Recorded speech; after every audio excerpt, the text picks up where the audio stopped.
Efésios 2:10, que diz assim: pois somos feitura dele, criados em Cristo Jesus para as boas obras, as quais Deus de antemão preparou para que andássemos nelas. Eu não sei se você já pesquisou esse versículo alguma vez, entrou nele, mas tem uma palavra aqui muito interessante que foi traduzida por feitura. Somos feitura dele. A palavra que eu me refiro é poima. É a palavra no original aqui da feitura, que é a minha palavra que deu origem a poema. Então, em outras palavras, seria assim: somos poemas dele, somos uma poesia dele. Nós somos. Todos nós somos. É por isso que nós somos tocados em minha música, é por isso que nós somos inspirados, não apenas tocados, inspirados com a poesia. É por isso que os livros de Salmos, por exemplo, que são todas as músicas ali, seria lindo se nós pudéssemos conhecer o hebraico o suficiente para poder ver a rima que tem ali, a rima hebraica que tem nos Salmos, né? Se a gente fosse nativo, então para nós não seriam só salmos, seriam poesias maravilhosas. E seria mais lindo ainda se a gente pudesse ouvir a melodia, né? A melodia, quando os salmos foram compostos ali, a melodia seria riquíssimo, né? Eu não sei o que você pensa, mas seria muito rico se a gente pudesse adentrar aí, né? Mas nós somos assim, movidos, tocados. A gente é emocional mesmo, né? Eu me converti com 24 anos de idade. E me converti no meio de uma comunidade, no meio de uma igreja que estava em um avivamento. Mas que tipo de avivamento era aquele? Era uma igreja tradicional, mas o meu pastor ele provou uma tragédia assim, muito grande na vida. E Deus fez algo com ele muito interessante. Ele era um pastor tradicional, ultra, dava aula no Seminário Unido aqui em Campo Grande, de filosofia, inclusive. E ele, um dia, entrou num debate numa sala por questões relacionadas ao batismo com o Espírito Santo. Ele resistente, obviamente, ao batismo, né, sensacionista, crendo que os dons cessaram, mas um aluno lá muito insistente com ele, começou a orar por ele, insistindo. Em suma, alguns dias antes dessa tragédia alcançar a casa do meu pastor e da minha pastora, ele foi batizado com o Espírito Santo numa feira. Ele foi visitar o aluno dele lá, em algum lugar, o cara chamou ele para um cantinho lá e pôs as mãos sobre ele, e Deus não respeitou a teologia dele e encheu ele com o Espírito Santo. E ele foi batizado com o Espírito Santo, ficou quietinho na dele, porque não podia falar muito sobre esse assunto, naquele tempo, naquele contexto. Não sei se Deraldo conhece bem essa história, mas logo depois, os filhos dele voltando para casa de uma reunião, sofreram um acidente grave, né? Os dois mais velhos dele, e a filha veio a falecer. E foi um choque muito grande. Era uma mocinha ligada à música, ela era formada em música, ela coordenava a música da igreja. Então, em suma, ele ficou muito abatido. E no meio desse abatimento todo, dessa tristeza toda, nós nos convertemos. A família pior da rua lá, a ovelha negra da rua, os caras piores, os mais improváveis, se converteram ali, naquele local. Deus nos atraiu para aquele local. Foi meu concunhado primeiro. No dia que o casamento dele estava acabado, ele resolveu entrar lá para ouvir a palavra, se converteu, ficou quietinho, mas depois ele foi convidando, aos poucos nós fomos indo, até que eu fui também, me converti. Aí eu me converti nesse grupo. E eu provei um choque assim, inicial, qual foi? Havia uma juventude Porque toda geração expressa a Deus louvor e adoração. Toda geração expressa. E é importante que os mais velhos tenham esse respeito por essas gerações e compreendam que é a forma deles se comunicarem com Deus. Mas naquela ocasião, eu vi que os mais velhos ali, eles tiveram resistência à nossa geração. Eu digo a minha geração e de vários que estão aí, Robson, cara, aqui, outros mais aí, que era tudo jovem naquela época, e a gente curtia música que não era do Inário. A gente não queria a música do Inário. E naquela ocasião eles chamavam de corinho. É corinho, esse cara do corinho. É o corinho. Mas não era a nossa geração. A nossa geração não curtia aquelas músicas com aquele formato, por mais poesia linda que tinha, por mais letras maravilhosas que tem ainda dos nossos cenários, a minha geração não aguentava aquilo, não. Ela queria algo mais direto, mais levanta as mãos, bate palma, coisa assim mais... que não foge das Escrituras. Também era os Salmos, também estava inspirado nas Escrituras. Mas aquilo ali provocou um choque. Porque o pessoal mais velho olhava aquilo e disse, cara, que negócio. E interessante que eu me vi assim em algum momento da minha vida. Ficando mais velho, comecei a ver as gerações chegando no meio da igreja e comecei a ver gerações cantando música que para mim não fazia o menor sentido. O que esse pessoal está cantando, cara? E eu parava assim, ficava avaliando as canções, assim, muito crítico, sabe? Muito crítico. Mas deixa eu te fazer uma pergunta. Deus, será que tem alguma música que impressione a Deus? Será que tem uma música tão linda, mas tão linda, tão maravilhosa, que vai tocar realmente o coração de Deus, essa música? Será que Deus busca música? Vou fazer uma outra pergunta. Será que Deus procura a adoração? O que Deus procura? O que o Pai procura? Adoradores. O Pai não procura adoração, música. O Pai não está preocupado com luz, fumaça, com nada disso. Nada.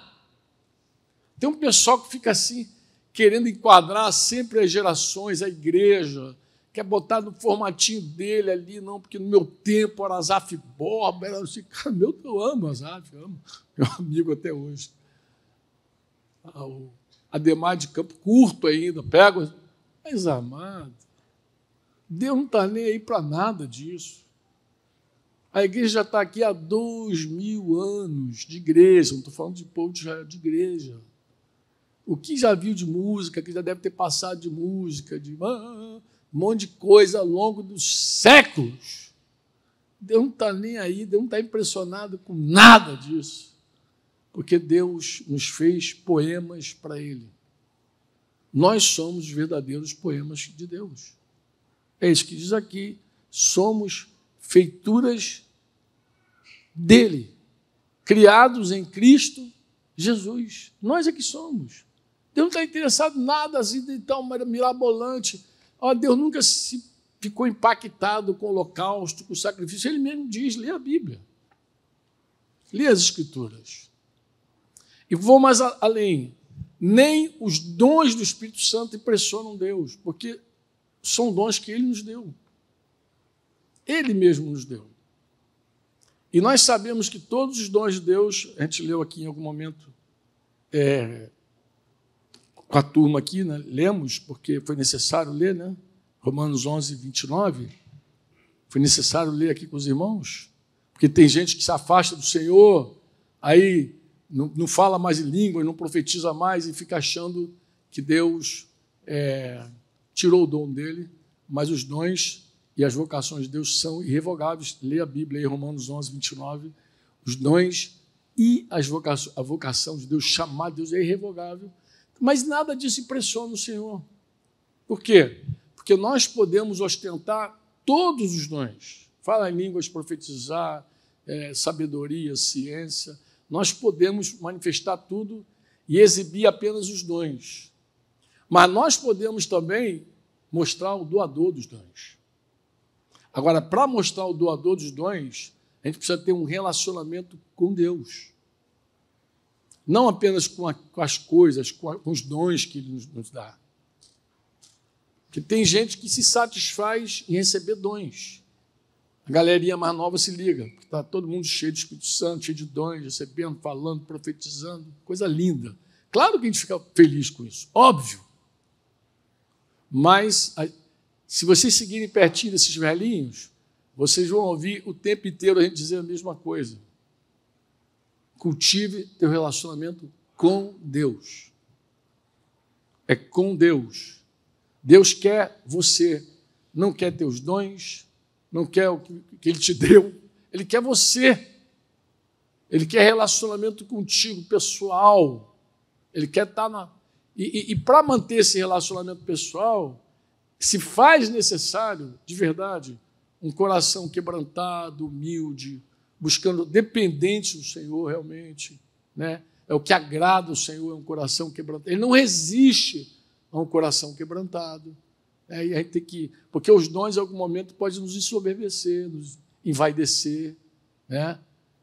Pode nos fazer querer ostentar uma espiritualidade, mostrar que somos mais espirituais que os outros, né? Os dons podem fazer isso em algum momento, nos dar essa ilusão de que somos maiores, de que somos melhores, porque a gente tem mais dons do que os outros, né? Mas maior que o dom, melhor que o dom é o doador. Você diz amém ou não? É estar com Ele.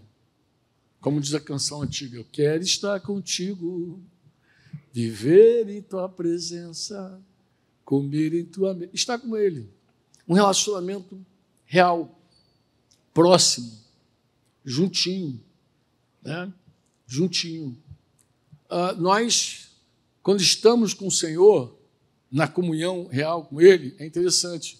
A gente começa a compreender também os avanços geracionais, as lacunas das gerações, a gente começa a perceber. Por quê? Porque o selo, para nós, não é a liturgia, não é a forma de culto. O selo, para nós, é a presença do Senhor. Amém ou não? Porque qualquer um discípulo de Jesus que vai em qualquer reunião da igreja, 2 ou 3, em nome de Jesus, chegou lá, o que ele quer é perceber se Deus está ali. Mas se Deus está aqui, como é que eu vou recriminar essa galera se Deus está aqui? Como é que eu vou montar algum preconceito? Por que eu tenho que enquadrar Deus em algum contexto e dizer Deus não pode estar aqui nesse lugar? Esse pessoal é muito irreverente. A menina começou aqui, nem orou. Tem que orar primeiro. Mas quem disse que tem que orar primeiro? A Bíblia diz, antes de tudo, fazer orações. Mas a Bíblia também diz, entrai por suas portas com ações de graças e nos seus atos com hinos de louvor. É melhor pedir ou melhor agradecer? Oi? Claro, a gente não está falando com Deus. A gente, quando entra cantando, a gente entra agradecendo a Deus. A gente anda louvando a Deus. Mas é uma geração diferente da nossa, descolada, diferente. O que eu quero ver, amado, no final das contas, é fruto. Porque eu sei que é isso que Deus busca em nós. Fruto. Fruto do Espírito Santo em nós. Amém? Isso tem que ser o resultado de tudo que Deus está fazendo no nosso meio. Ver, enxergar esse fruto. Os filhos, quando voltam para casa, recebi um monte de mensagens de paz daqui, de Cabo Frio, principalmente. Puxa, agradeço a igreja no Rio, minha filha foi renovada, meu filho foi cheio do Espírito Santo. Coisa linda, né? Mas é importante que esses filhos, mais do que demonstrar os dons novos que eles ganharam lá para os pais, é eles mostrarem Deus, por meio do seu amor, da sua paz, da sua bondade, da sua benignidade, da sua mansidão, da sua longanimidade. Você diz amém ou não? Seu domínio próprio. Mostrar a relação com Jesus. Então, a gente não pode achar, aí a galerinha mais jovem, que o batismo com o Espírito Santo é um fim. Na verdade, o enchimento com o Espírito Santo é o início de uma jornada. É o início. Eu lembro bem jovenzinho, quando eu fui batizado com o Espírito Santo. Meu Deus, que coisa espetacular, não dá para esquecer nunca mais na vida. Como foi, de que forma foi. Mas é o início de uma jornada. Um início importante de uma jornada. Você diz amém ou não? Deus revestiu você com poder, deu dons a você para você ministrar mesmo em nome de Jesus, ser ousado mesmo em nome de Jesus, intrépido mesmo em nome de Jesus, falar em nome de Jesus, pregar o Evangelho, soltar o verbo em nome de Jesus. Oh, coisa boa quando você está cheio de Espírito Santo para soltar o verbo. E dos dons também, porque os dons te habilitam para isso. Né? Lembra aqui, o texto não diz, só que somos poemas, feitura dele, diz, criados em Cristo Jesus para as boas obras, as quais Deus de antemão preparou para que andássemos nelas. Então, não apenas fomos cheios, batizados, mas Deus espera que a gente faça alguma coisa. Óbvio. Deus espera que a gente funcione, que a gente execute, que a gente cumpra o propósito para o qual Ele nos destinou. Você diz amém ou não amém? Esse não amém é estranho, né? De vez em quando o pessoal diz, é meio esquisito esse negócio. Amém ou não amém? Amém ou não amém? Eu queria terminar aqui com vocês falando sobre um aferidor mesmo. Né? O maior aferidor. Né? Lembrar a vocês o seguinte, que a Escritura conta a história de homens cheios de dons, mas que tiveram um fim ruim. Saul, por exemplo, diz a Escritura que o Espírito Santo veio sobre ele e mudou ele num outro homem.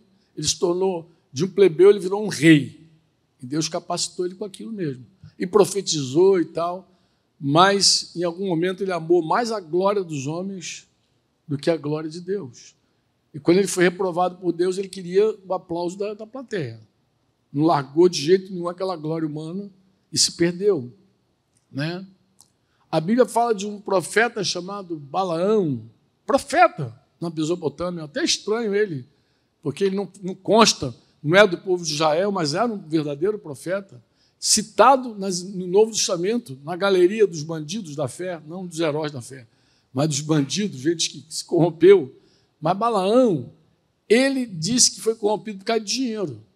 Diferente de Saul, o que corrompeu Balaão foi o prêmio da injustiça.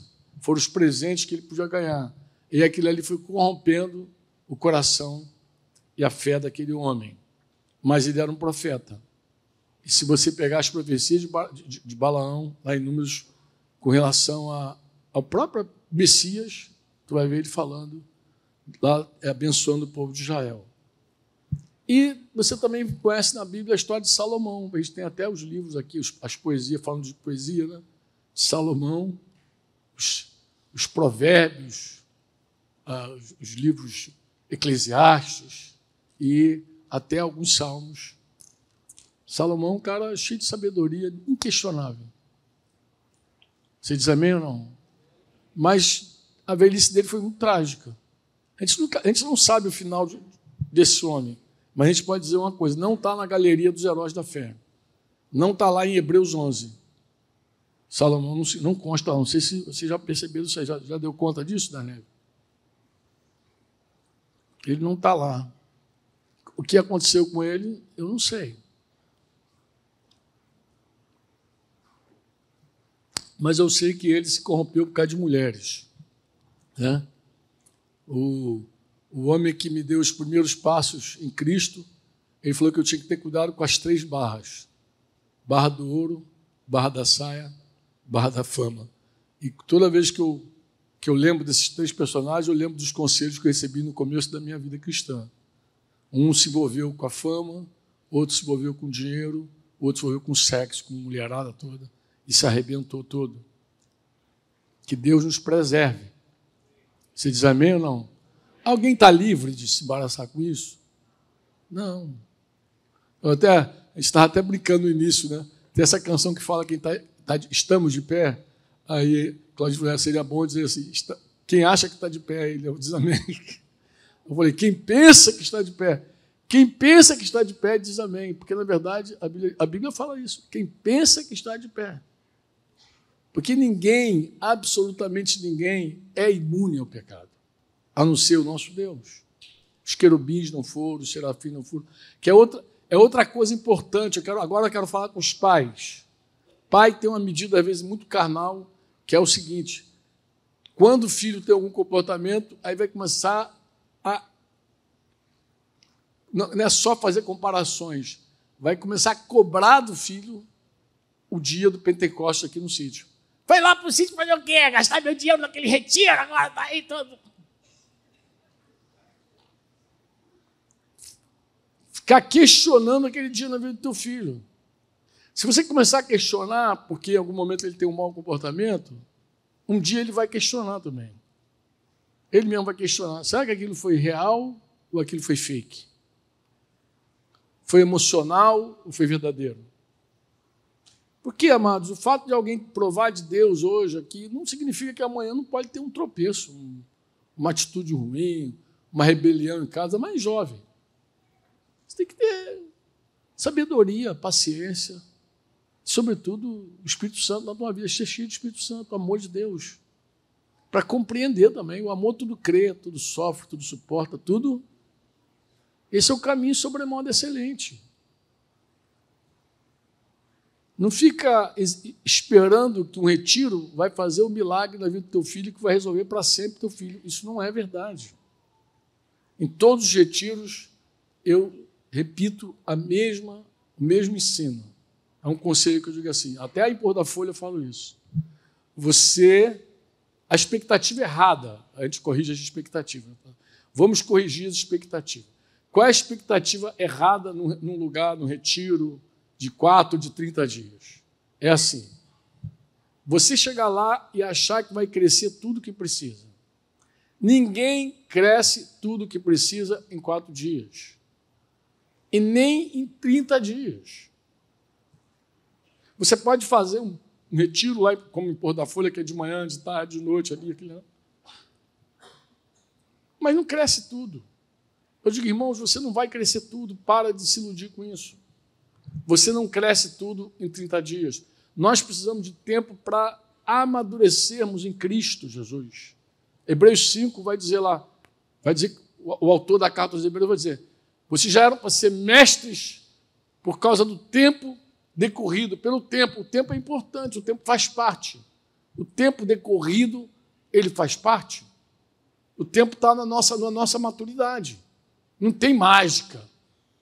Mas também é muito ruim quando alguém vai para o encontro da igreja, 2 ou 3. Eu estou falando encontro da igreja, 2 ou 3 no nome de Jesus. Não me refiro só a esse ajuntamento maior, não. Eu estou falando aquele ajuntamento que a gente estava na casa do Johnny e da Tayane ontem, lá, que eu participei, ou aquele de 2 ou 3 mesmo, de 2 ou 3, conversando em nome de Jesus, lá com Edinho, Cristiane e uma outra santa lá conversando.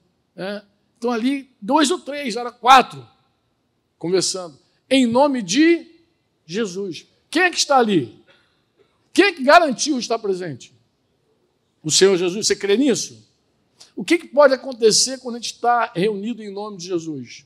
Uma obra de Deus pode ocorrer e mudar a nossa vida para sempre.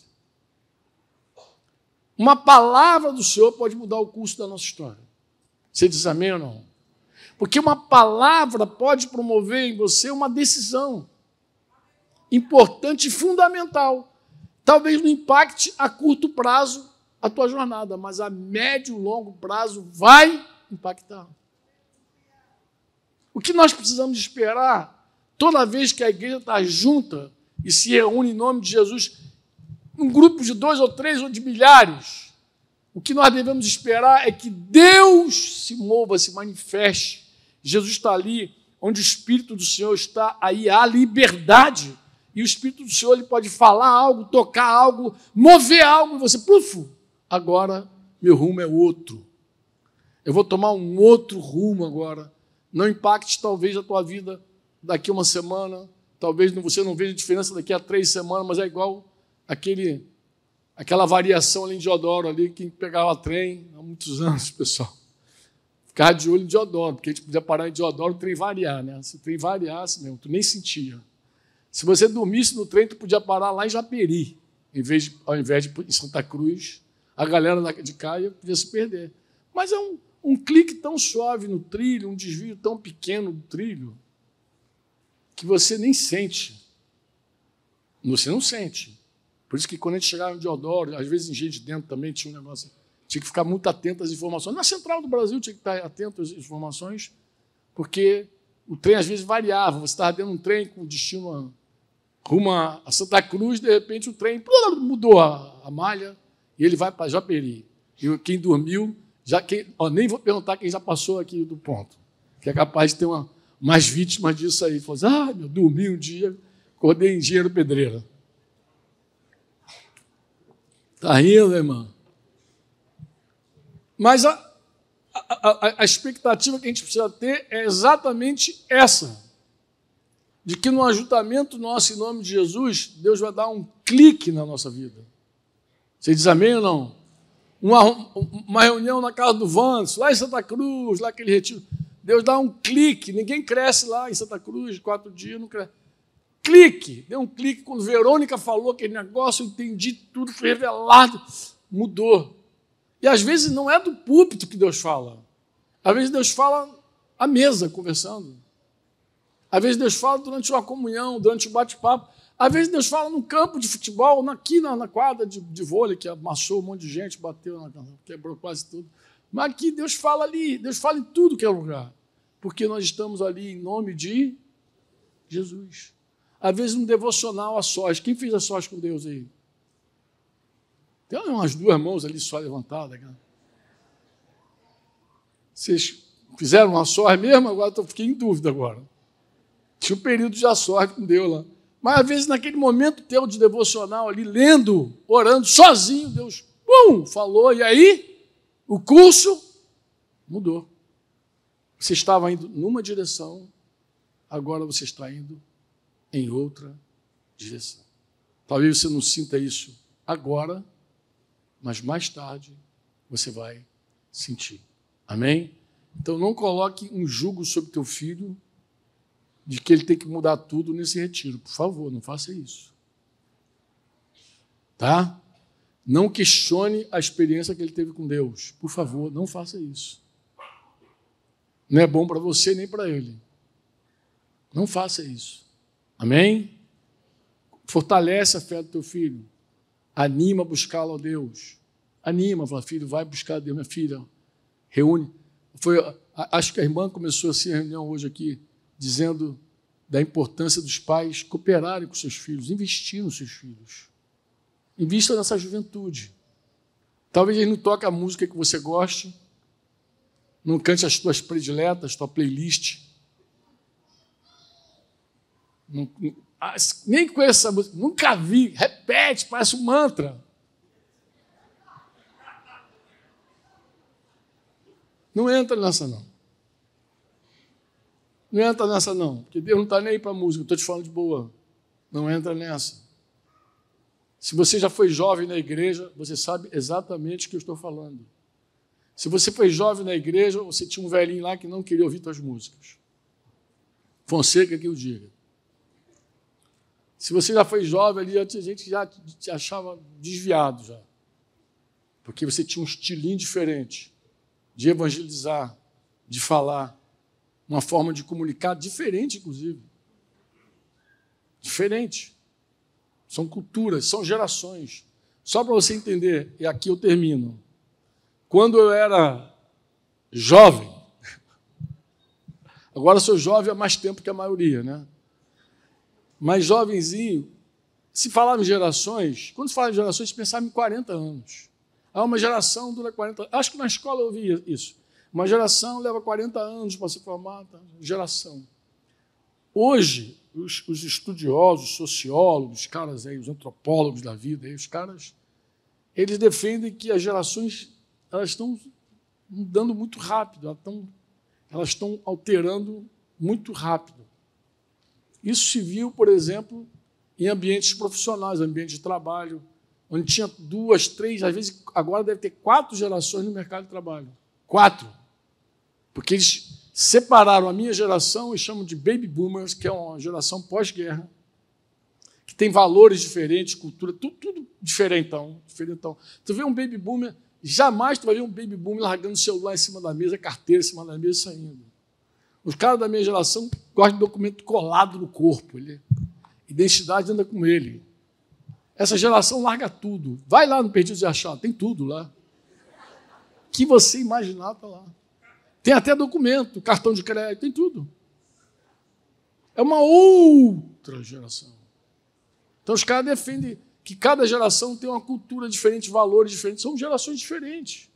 E eles defendem que agora não leva mais 40 anos para se formar uma próxima geração. Aí já apresentaram depois de mim a geração X, depois da geração X, a geração Y, e agora, curiosamente, estão dizendo que é a geração Z, não é isso? E aí, isso fica muito visível quando o cara vai para o mercado de trabalho. Aí tu imagina, às vezes, um coroa tendo que trabalhar com um rapaz da geração nem Z, nem X, da X ele entende melhorzinho, mas ele vai para Y, por exemplo. Ele já sente. E vice-versa. Os garotos olham e dizem, às vezes, esse coroa não sabe nada. Está perdido. Nós falamos coisas, os garotos vivem no Google conferindo. Se tu falar qualquer informação, 4 gerações, Y, Z, deixa eu ver aqui. São 4 mesmo. Se você der uma informação que não é, eles anulam tudo que você falou. São gerações diferentes, com desafios diferentes. E não dá para dizer que uma geração é melhor que a outra. Por favor, não diga isso. E também não dá para dizer que Deus tem que fazer coisas diferentes para... Nada. O Evangelho é o mesmo. Não diga isso também. Deus não tem plano B. Nem com o Bolsonaro, nem com o Lula. O plano de Deus é A. Fazer discípulos de todas as nações para tocar essa terra. Esse é o plano de Deus. Nunca mudou. Vocês têm me ouvido falar isso. Estão cansados de me ouvir falar isso. Mas vou morrer falando. Espero em Deus. Se não for arrebatado, né? Melhor ser arrebatado, né? Mas eu quero ir até o final falando. Deus não tem um plano B. O plano de Deus é alcançar o mundo por meio do Evangelho de Jesus. E você acha que o Evangelho de Jesus é que ele vai ser comunicado de um outro jeito? Bem provável. É bem provável que as novas gerações tenham uma forma melhor de falar de Jesus do que a gente. É muito certo que seja assim. Eles têm uma forma de comunicar diferente, eles falam uma língua que os caras entendem, eles são diferentões e falam, mas Deus não deixa de ter o seu remanescente em cada geração. Amém?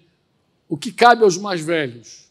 Respeitar tudo isso que está aí acontecendo em Deus, checar a presença de Deus sempre, esse é o nosso maior feridor, é Deus estar aqui mesmo.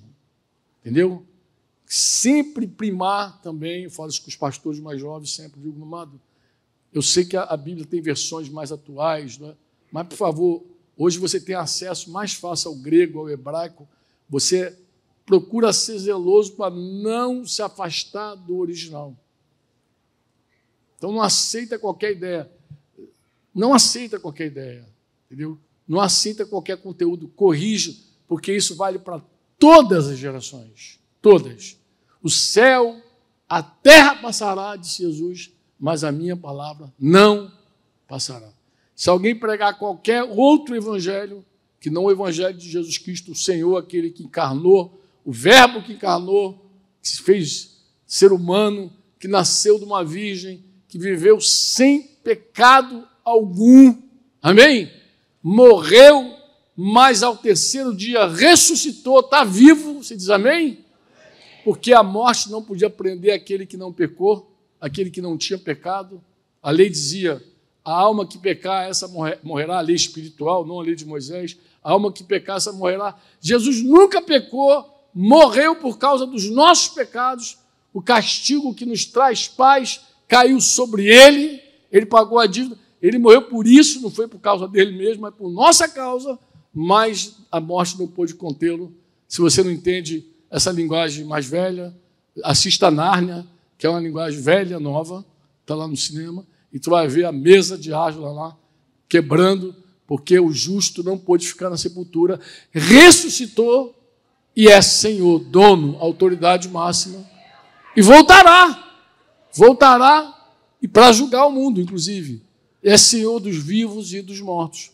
Se esse evangelho é pregado, não sei com que língua vai ser, de que maneira vai ser, de que forma vai ser.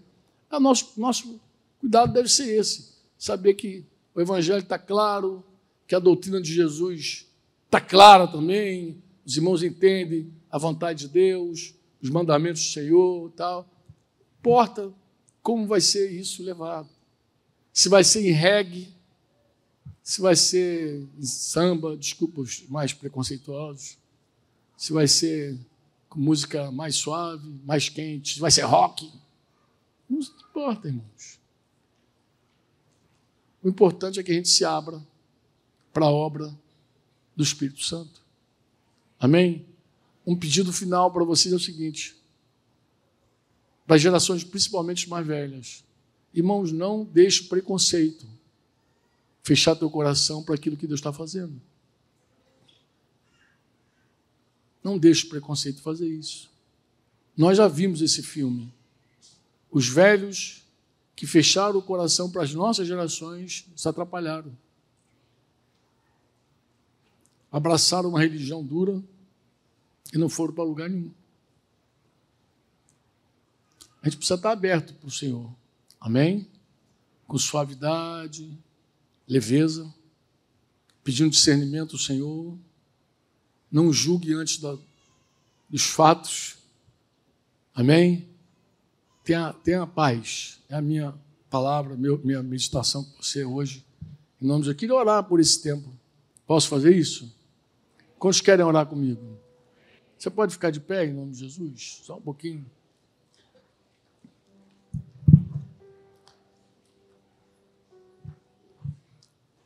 Pai, nós queremos fazer um pedido muito especial, papai. No nome de Jesus. Nós queremos nos abrir para a tua onda. Promover o teu Espírito Santo. Que está tocando essa geração, Senhor, nova. A gente não quer se colocar no papel, Pai. Nos colocarmos no papel. Numa posição dura, crítica, religiosa, farisaica. Nós não queremos, Senhor, perder o teu mover. Pelo contrário, Pai, nós, os mais velhos, queremos ser um canal para essa juventude. A gente quer ser canal de bênção. A gente quer tocar as próximas gerações, Senhor. A gente não quer de verdade experimentar um fechamento para a próxima geração. Mas nós queremos nos tornar instrumentos vivos ainda para abençoar as próximas gerações. A tua palavra é bem clara, diz que o justo plantado na tua casa ainda na velhice dá fruto. E nós não estamos plantados, Senhor. Nós somos a tua casa. Nós somos a tua casa. E os velhinhos aqui, os idosos, cabelo branco, os que estão passando da idade, Senhor, nada impede cada um deles de dar fruto para a glória do teu nome. E como essa parte dessa geração, nós erguemos também nossas mãos para esses jovens e abençoamos eles em nome de Jesus, Pai. E te pedimos, Senhor, sobre essa geração nova, que tu seja mais excelente com eles do que foi com a nossa, Pai. Que eles te conheçam muito mais do que nós te conhecemos, Pai.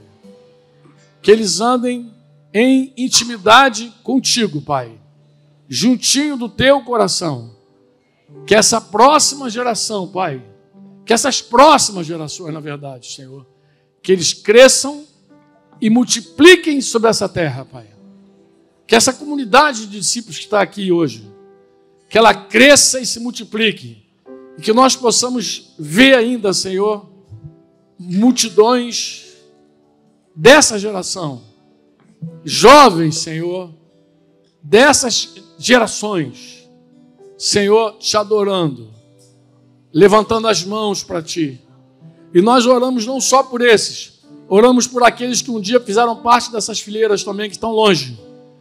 Pai, toca a tua trombeta, Senhor, e chama os teus filhos para celebrar. Chama os teus filhos para a festa solene, Pai. Toca a tua trombeta nos corações daqueles que estão longe de ti. De todas as gerações, Pai. Para que a gente possa, como igreja, uma comunidade viva de amor, de entranhados afetos de misericórdia, te adorar, ministrar a ti e pregar o teu evangelho. Cumprir a missão cabalmente. É a nossa oração, Pai. Quantos podem dizer amém? No nome poderoso de Jesus Cristo.